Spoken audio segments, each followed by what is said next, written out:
And for more on this, I'm joined on set by our international affairs editor, Philip Turle. Philip, so this visit comes almost a year after France and U.S. had that big falling out over the sale of submarines to Australia. What is the relationship between the U.S. and France at the moment?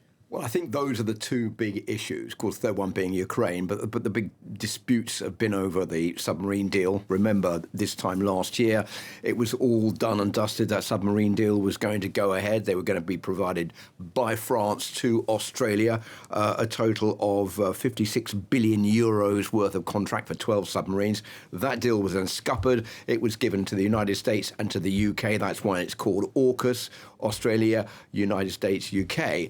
And that infuriated the French. So I think the fact that this is the second state visit by Emmanuel Macron, he was invited by President Trump. He's now been re-invited again by President Biden. He's the first French leader to be invited to the United States twice in a row on a state visit by two different presidents.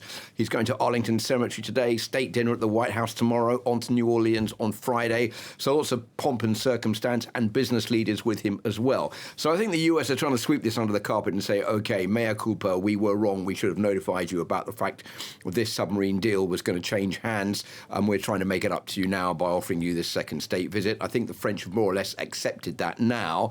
Second point, which is important, is, of course, the Inflation Reduction Act. That is not quite so easy to swallow for the French, because what they see the US is doing is saying, okay, US consumers, buy American electric cars, buy American-made batteries, buy American-made wind farms, which use American steel, and you will get big reductions in your tax bills. If you buy from overseas, you won't get those reductions. The French are saying, well, hold on a minute, this is unfair competition because you're undercutting the European market. We will find it much harder to sell our vehicles and our products in the United States because of that protectionist policy. So the French Prime Minister, Elisabeth Borne, has been saying, look, we will not just sit with our arms crossed. We're going to have to retaliate. The US is saying, OK, let's get around the negotiating table and talk about this.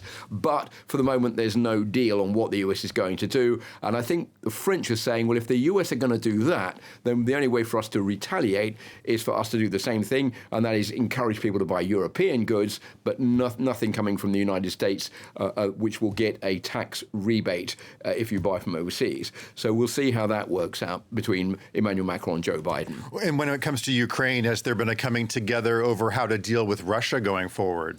Well, there again, both countries are more or less on the same wavelength as far as Ukraine is concerned.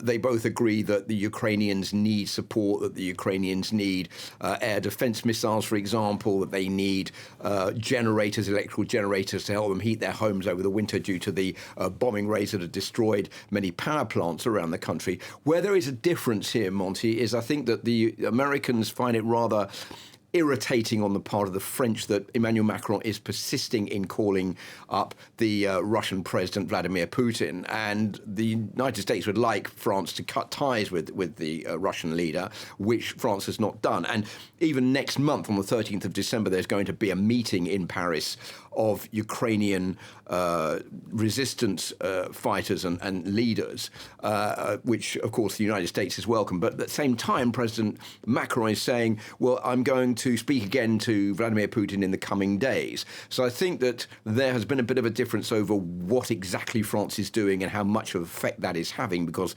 Vladimir Putin is not a man who will negotiate. Vladimir Putin is not a man who's going to listen to the West. So why is France bothering with that? I think what the French are saying is, well, it's better to keep talking to Vladimir Putin because we're going to need him in the negotiations eventually around the table, which will only take place when the Ukrainians want them. But we need to keep Vladimir Putin on board because we need to talk to him. And that is something that Biden, Macron and Putin can all do together. So I think that the United States may eventually begin to move towards this position. There have been some moves on the part of the chief of staffs of the Joint Chiefs of Staff saying that there is an open window for negotiations. We'll see whether that leads to anything during this visit. Okay, International Affairs Editor Philip Turle. Philip, thanks as always.